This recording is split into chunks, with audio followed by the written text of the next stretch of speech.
안녕하세요. 중국 뉴스 해설의 이박사입니다. 오늘은 미중 무역전쟁으로 어떤 국가들이 수혜를 보고 있는지에 대해서 한번 말씀을 나누는 시간을 가져보도록 하겠습니다. CNN이 여기에 관해서 취재를 했는데요. 미중 무역전쟁으로 인한 주요 각국들의 수출입 변화를 금년 1월부터 5월까지의 데이터를 기초로 해서 분석을 했습니다. 그 결과 중국의 대미 수출은 12% 감소하였고, 중국으로부터 변경된 구매선은 미국의 구매선 변경으로 전 세계 각국 중에서 4개 국가가 가장 많은 혜택을 받은 것으로 나타났습니다. 이들 국가들은 다름 아닌 베트남, 타이완, 방글라데시, 그리고 놀랍게도 한국입니다. 베트남은 36% 증가했고요. 타이완은 23% 증가, 방글라데시가 14% 증가, 그리고 한국이 대미 수출이 12% 증가해서 전 세계에서 네 번째로 많은 증가율을 보였습니다. 지난 2월만 해도 한국이 GDP 마이너스 성장을 해서 경제가 급강하한다는 우려가 많았죠. 그런데 대조적으로 1월부터 5월까지의 결과를 모두 분석한 결과로는 한국이 괄목할 만한 수혜를 받은 것으로 나왔습니다. 이러한 현상은 기본적으로는 많은 외국 기업 및 중국 기업들이 중국에 있던 생산 거점을 중국에서부터 베트남 등지로 이전했기 때문에 나타나는 현상입니다. 실제로 델과 HP는 중국에서 생산 중인 제품의 30%가량을 중국 외로 이전해서 생산하겠다고 합니다. 그 대상 제품은 노트북, 또 핸드헬드 디바이스 종류라고 하고요. 바로 델과 HP의 중국 내 생산 물량의 30% 정도가 또 딱 미국으로 수출하는 물량 정도에 해당된다고 하는군요. 델과 HP뿐만이 아닙니다. 마이크로소프트, 구글, 아마존, 소니, 닌텐도 이런 회사들도 게임기 생산 거점을 중국 외로 이전하는 문제를 검토 중이라고 하고요. 애플도 이미 중국 내 생산 규모 중에서 15%에서 30% 정도를 중국 외로 이전하기로 했죠. 차이나 리스크를 줄이겠다는 명분으로 말입니다.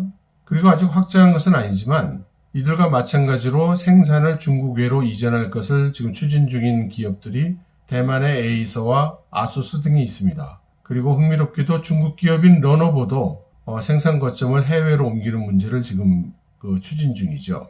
이러한 동향들에 대해서 인도의 시에드 박사라는 분은 약 3분의 1 정도의 중국 내 생산 공장들이 해외로 나갈 가능성이 있다고 이렇게 주장을 하고 있습니다. 이렇게 중국의 생산 거점이 중국 바깥으로 나가는 이런 흐름 중에서 주의해야 될 점이 있습니다. 상당수의 중국 기업들이 미국의 수입국가 전환에 대응해서 동남아 등지로 진출을 하고 있는 것입니다. 다시 말해서 중국 내에서 공장을 만들어서 제조하고 생산하고 수출하던 중국 기업들이 외국 기업들과 똑같이 베트남, 대만, 방글라데시 등으로 생산 거점을 옮기고 있는 겁니다. 이러한 기업들이 상당히 많아서 중국 입장에서 좋은 면으로는 일견 중국이 대단한 피해를 입고 있는 것으로 보이지만 어떤 의미로는 지금 중국 기업들이 해외로 진출하고 있다는 것입니다. 물론 실업이라든가 이런 면으로는 중국에게 불리한 일이죠. 띵샹 교수 같은 사람은 이번의 중국 기업의 해외 진출이 진정한 의미의 글로벌라이제이션이 될 것이라고 아주 자랑스럽게 소개를 하고 있습니다. 여기에 또 하나의 문제가 있습니다. 미중 무역전쟁이라는 것이 잘 준비되고 계획돼서 이루어졌다기보다는 돌발적으로 나타난 사태이다 보니까 기업들의 생산 거점 해외 이전도 충분한 시간과 준비를 해서 차곡차곡 움직이고 있는 것이 아니라 몹시 서둘러 움직이고 있는 것이 사실입니다. 그러다 보니까 계획적이든 비계획적이든 먼저 대략적인 간단한 공정만 해외로 옮기고 대부분의 가공을 중국 내에서 한 다음에 해당 공장으로 보내서 미국으로 수출하는 일이 일어나고 있는 것입니다. 그것을 다시 말한다면 원산지 세탁이 될 수 있고 국적 세탁에 가늠하는 일이죠. 그 일례로서 최근에 베트남 정부가 중국으로부터 수입되고 있는 물건들 중에 메이드 인 베트남으로 아예 라벨이 붙어져서 들어오는 제품들을 적발했습니다. 이번 미중 무역전쟁 출발 당시부터 중국의 제3국 우회 수출을 우려해서 그에 대한 많은 공을 쏟아온 것이 트럼프 정부죠.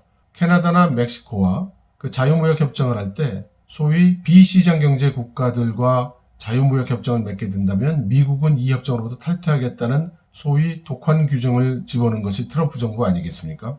그런 트럼프 정부가 이런 사태를 그대로 놔둘 리가 없죠.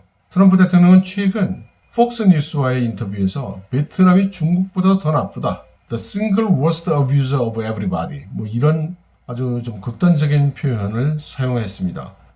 이걸 한국식으로 표현한다면 점잖은 표현은 아니지만 베트남이 중국보다 더 악랄하게 미국을 발라먹고 있다. 베껴먹고 있다. 이런 표현이 되죠. 그래서 최근 미국은 이렇게 베트남제로 원산지를 세탁한 제품에 대해서 징벌적 관세 456%를 부과했습니다.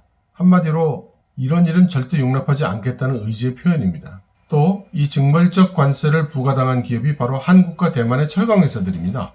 2016년에 미국에서 반덤핑 혐의로 추가 관세 10% 받은 것이 아파서 베트남을 통한 우회 수출을 한 것인데 결국 자살골을 넣은 형국이 되고 말았습니다. 미국은 일벌백계로 전세계에 보여주고 있는 것이죠. 중국 제품의 원산지 세탁을 통한 제3국 우회 수출은 절대로 용납할 수 없다는 것입니다.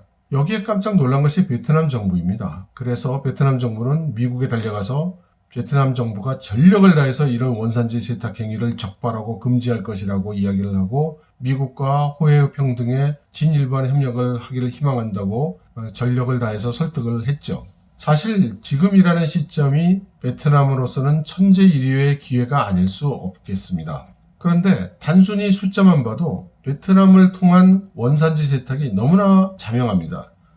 미중 무역 전쟁이 발발한 기간 동안에 중국에서 베트남으로 가는 수출이 연 80.8%가 증가했습니다. 그리고 베트남에서 미국으로 가는 수출 역시 무역전쟁 기간 동안에 연 71.6%가 증가했습니다. 어떻게 이렇게 큰 변화가 있을 수 있는가? 또 어떻게 베트남에 수입되는 증가분과 미국으로 수출되는 증가분이 이렇게 맞아떨어질 수 있는가? 그 설명은 너무나 명백한 거죠. 다들 베트남을 통해서 우회 수출을 하고 있는 것입니다. 그 결과로 베트남의 금년 1월부터 5월까지의 대미 무역 흑자가 170억 달러입니다. 작년에 129억 달러보다 훨씬 늘었죠. 그런데 그 작년에 129억 달러라는 것도 들여다보면 2018년에는 대미 무역 흑자가 395억 달러가 됐습니다. 이 연간으로 말이죠. 1월부터 5월까지는 129억 달러였지만 1년 통년으로는 395억 달러를 벌어들였습니다. 이게 베트남 역대 대미 수출 29년 동안 최고의 기록이었다고 합니다. 바로 미중 무역전쟁이 시작되고 나서 갑자기 폭발적으로 수출이 늘어난 거죠. 그 미중 무역전쟁이 일어나기 전해인 2017년을 보면 미국과의 무역 총액이 582억 달러입니다. 다시 말하면 베트남의 경우 미중 무역전쟁 이전에는 수출한 총액 규모가 582억 달러였는데 금년에 잘하면 베트남은 그 582억 달러를 수출하는 게 아니라 582억 달러만큼 흑자를 벌어들인 이익이 582억 달러 나는 그런 상황에 있는 것입니다. 사실 이러한 것을 위해서 베트남이 무슨 특별한 노력을 한 것도 없죠. 아무 일도 하지 않고 손 하나 까딱하지 않았는데 미중 무역 전쟁의 혜택을 이렇게나 많이 받은 것입니다. 반면에 한국은 이런 원산지 세탁하고 전혀 관계가 없죠. 베트남은 중국으로 수출할 때도 제로 관세고 미국으로 수출할 때도 제로 관세입니다. 따라서 중국 진영, 미국 진영 모두에게 제로 관세 혜택을 받고 있는 관세 천국이죠. 그리고 생산 거점을 이전할 경우에 우수하고 값싼 노동력을 제공할 수 있는 국가이고요. 그런데 한국은 땅값도 비싸고 인건비도 비싸고 또 미국으로 수출하는 경우에는 또 관세도 내야 되죠. 그래서 기업들이 중국에서 생산 거점을 옮길 때 한국을 선택지로 고려하는 경우는 없는 것 같습니다. 그렇다면 한국은 어떻게 해서 12%나 대미 수출이 늘 수 있었는가? 이것을 설명할 수 있는 것이 일본 노무라 쪽의 분석 내용입니다.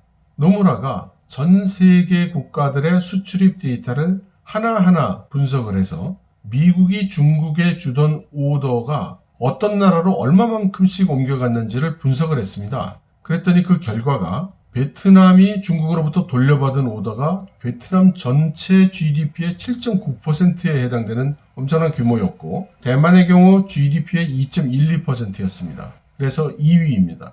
칠레가 1.5%, 말레이시아가 1.3%, 아르헨티나가 1.2%입니다. 근데 여러분 이거 좀 재미있지 않습니까? CNN의 분석에 의하면 미중 무역전쟁의 결과 대미 수출이 가장 많이 증가한 국가로서 4위에 한국이 랭크되어 있습니다. 그런데 노무라의 분석에 의하면 중국에 주던 오더를 뺏어간 국가에서 한국이 안 나타나고 있는 것입니다. 적어도 1% 이하라고 봐야 되겠죠. 이런 결과가 왜 나왔는가? 이것을 설명할 수 있는 논리는 다른 국가들과는 좀 다를 것 같습니다. 지금 베트남, 타이완 같은 경우는 생산 거점이 이전해서 일어난 현상이고요. 칠레나 아르헨티나 같은 경우에는 중국이 미국으로부터 수입해오던 농산물이나 축산물을 이들 국가로 이전했기 때문에 대박을 맞이한 것입니다. 한국은 농산물, 축산물 수출 국가도 아니거니와 생산 거점이 이전될 대상 국가도 아닌데 12%라는 수출의 신장을 가져온 것입니다. 그것은 다른 국가들과 사례와 한국의 사례는 큰 차이가 있다는 것을 말하는데, 다른 국가들의 경우에는 원래부터 미국의 고객에게 조달을 하던 공장이 그 나라로 옮겨갔기 때문에 그 조달 물량이 그 나라의 수출로 잡힌 것이지만, 한국의 경우에 증가한 수출분은 미국의 고객이 메이드 인 차이나를 만드는 공장 기업에게 주던 오더를 끊고 한국의 제품을 사는 구매 오더로 전환했다는 것에 가깝다는 것을 의미합니다. 그러므로 베트남이나 타이완이 대미 수출이 증가한 부분과 비교한다면 한국의 이 대미 수출 증가는 그 질적인 면에서 차이가 크다고 하겠습니다. 훨씬 더 큰 성과라고 봐야 되겠죠. 종합적으로 이야기한다면 미중 무역전쟁이 진행되고 있는 이 1년이 넘는 시기 동안 많은 어려움이 있었고, 이러한 그 미중 무역전쟁의 리스크가 한국 경제에 많은 악영향을 가져올 것이라는 관측들이 많았지만, 그리고 미중 무역전쟁의 결과로서 수혜 국가로서 베트남과 타이완, 그리고 칠레, 말레이시아, 브라질 같은 국가들이 거론되고 있지만, 그 안에서 우리 대한민국이 정말 훌륭한 성과를 내고 있다고 보아도 좋을 것 같습니다. 이런 성과가 계속 이어질 수 있도록 우리가 더 노력을 해야 되겠죠. 저는 해외에 살고 있는 교민의 한 사람으로서 정말 자랑스럽습니다. 여러분 감사합니다.